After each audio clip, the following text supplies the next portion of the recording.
In this video, I'd like to graph the sine of x. All right, so here we're thinking of a function x. We can think in terms of radians or real numbers. And to help us with this graph, let's take a look at the unit circle. And I'm only going to focus on 4 points in particular.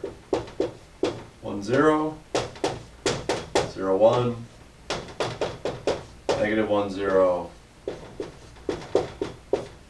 and 0, negative 1. Okay.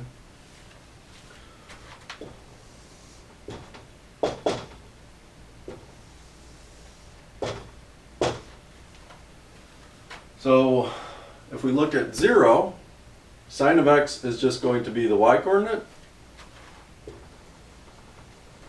So 1 point on our graph is 0, 0.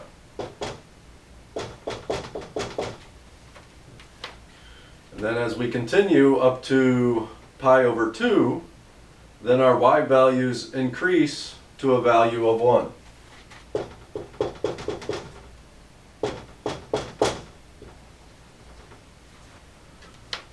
Let's continue. As our rotation moves from pi over 2 to pi, our y value comes down to 0. Okay. And keep going. As our radian measure, or as a real number, increases to 3 pi over 2, our y value keeps decreasing all the way to negative 1.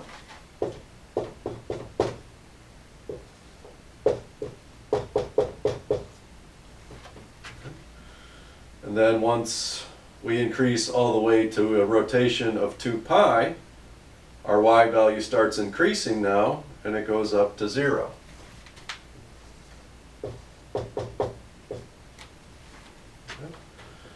And at this point, the function is just going to start repeating. The y values start repeating.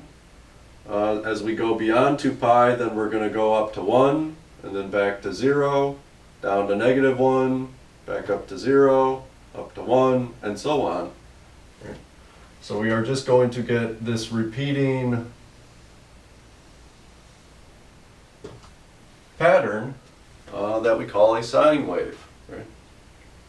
Negative rotations, let's see here, 0, so negative pi over 2, we're down to negative 1. Then negative pi, we are back up to 0. Then up to a positive 1 at negative 3 pi over 2. And then back to 0 at a value of negative 2 pi.